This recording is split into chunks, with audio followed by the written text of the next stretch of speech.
সংবাদ মাধ্যমের সাম্প্রতিক খবর, কদিন আগে ৩০০ রোহিঙ্গা বোঝাই ট্রলার ফেরত দিয়েছে মালয়েশিয়া।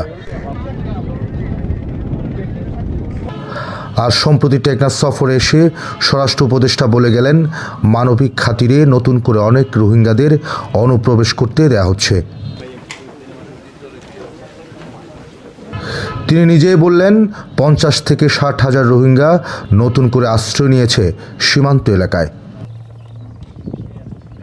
এটা একটা সমস্যা আছে, বাট এই ৫০ থেকে ৬০ হাজার এই রোহিঙ্গাদের কিন্তু ইনডাইরেক্টলি কিন্তু তারা এটা পাচ্ছে, কিন্তু খাওয়ার এটার ব্যাপারে সরকার অকেফাল আছে এবং এই ব্যাপারে খুব তাড়াতাড়ি একটা হয়তো। এলাকার লোকজনের দাবি, সীমান্তে আশ্রয় নেওয়া মানুষের এই সংখ্যা আরও বেশি। তারা ক্যাম্পে না গিয়ে টেকনাফ উখিয়ার ভাড়া বাসায় উঠছে। নতুন করে রোহিঙ্গা আসতেছে বর্তমান, এই রোহিঙ্গাকে যাতে আমরা এখানে আর জায়গা না দিয়ে ওদের জায়গা ওরা থাকুক, আমরা যাতে আমাদের নিরাপত্তা থাকি।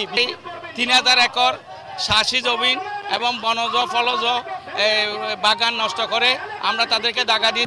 গেল রোববারও অনুপ্রবেশ করেছে ৩৪ জন রোহিঙ্গা, যাদের দাবি তারা মিয়ানমারে থাকা খাওয়া নিয়ে কষ্টে পড়েছেন।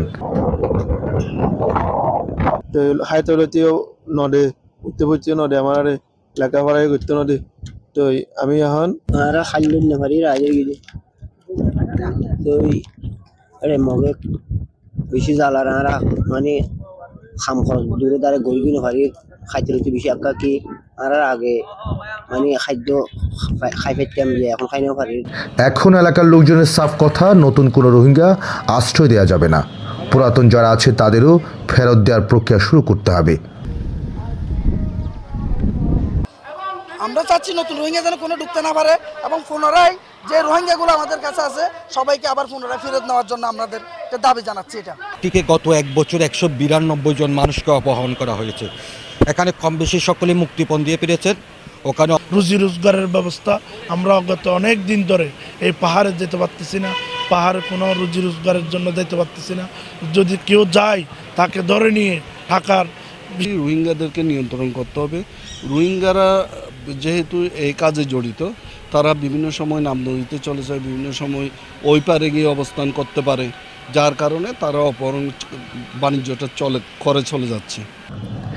এ নিয়ে শরণার্থী বিষয়ক কমিশনার মিজানুর রহমান জানিয়েছিলেন, প্রত্যাবাসনের প্রক্রিয়াটি আরও কঠিন হয়ে গেছে।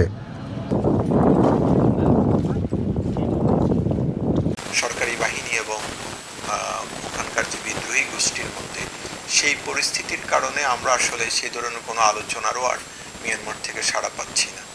তো সেই কারণে আসলে পুরোটাই অনেকটা থমকে গেছে এবং আমরা প্রতিনিয়ত শুনতে পাচ্ছি রাখাইনে রোহিঙ্গাদের যে বসবাস করে যে ৬ লক্ষের মতো রোহিঙ্গা, তারা যুদ্ধের মধ্যে আছে, তারা বাংলাদেশের দিকে আবার চলে আসতে চায়, এরকম একটি পরিস্থিতির এখন মুখোমুখি হয়ে দাঁড়িয়েছে।